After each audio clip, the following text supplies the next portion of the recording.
ఈ ధారావాహికలో 4వ ఎపిసోడ్ నుంచి 11వ ఎపిసోడ్ వరకు జరిగింది, కానీ ఆ భాగాలు లేకుండా పోయాయి.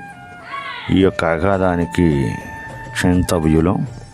ఇక 12వ ఎపిసోడ్లోకి వెళ్ళే ముందు వశిష్ఠుడు ఇంతమంది పరివారానికి, విశ్వామిత్రుడి యొక్క అనుచరగణానికి భోజనాల, అది పంచభక్ష పరమాణాలతో, అది కూడా ఒక అడవిలోన అని ఆశ్చర్యం వేస్తుంది. ఇంతలో వశిష్ఠుడు శబల అనే గోవు దగ్గరికి వెళ్ళాడు. ఓ గోమాత, మహారాజుకి వారి పరివారానికి ఉచిత రీతిని ఆతిథ్యం సమర్పించాలి అన్నాడు. విశ్వామిత్రునికి ఆయన సేనా పరివారానికి పంచభక్ష పరమాన్నాలతో విందు జరిగింది. అందరూ సంతృప్తిగా భుజించి లేచారు. శబల శక్తితో ఇంత జరగడంతో విశ్వామిత్రుడి మనస్సు చెదిరిపోయింది. వెంటనే, ఓ మహర్షి వశిష్ఠ, మీ అతిథి మర్యాదలు మాకు సంతృప్తినిచ్చాయి. మీ ధేనువు ప్రభావం మాకు ఆశ్చర్యం కలిగించింది.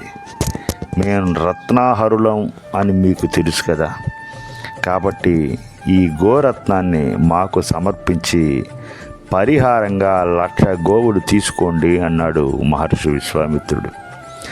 వెంటనే ఏ మాత్రం తొత్తరబాటు లేకుండా, తొణుకు లేకుండా వశిష్ఠుల వారు సమాధానం చెబుతున్నారు. ఓ మహారాజా, 1,00,000 కాదు కదా, 1,00,00,000 గోవులు ఇచ్చిన ఈ సభలను వదలలేను. నా జీవయాత్రకు ఈ దేనివే పరమావిధి. నా సర్వస్వము ఈ గోవే. దీన్ని విడిచి నేను క్షణం కూడా ఉండలేను అన్నాడు. శతవిధాల ప్రయత్నించాడు విశ్వామిత్రుడు. సహస్ర విధాల అనంగీకారం తెలిపాడు వశిష్ఠుడు. మహారాజు కదా, అహంకారం అడ్డు వచ్చాయి. వెంటనే శబలను బంధించి తీసుకురమ్మని ఆదేశించాడు సైన్యానికి మహారాజు అయిన విశ్వామిత్రుడు. ఇంతలో శబల వశిష్ఠుల వారిని సమీపించి, నన్ను విడిచిపెడుతున్నారా అని అడిగింది. వెంటనే వశిష్ఠుడు, ఓ శబల, నేను నిన్ను విడుస్తానా? అధికార బల మత గర్వంతో మహారాజు నిన్ను తీసుకుపోతున్నాడు. నేనేం చెయ్యలేను అంటూ వశిష్ఠుల వారు తన నిట్టూర్పుని వ్యక్తం చేశాడు. మహర్షి శబలు చెబుతోంది, మహర్షి, క్షాత్రం కంటే బ్రాహ్మ్యం బలిష్టమైనది. బ్రహ్మబలాన్ని మించిన బలం లేదని మీకు తెలియంది కాదు.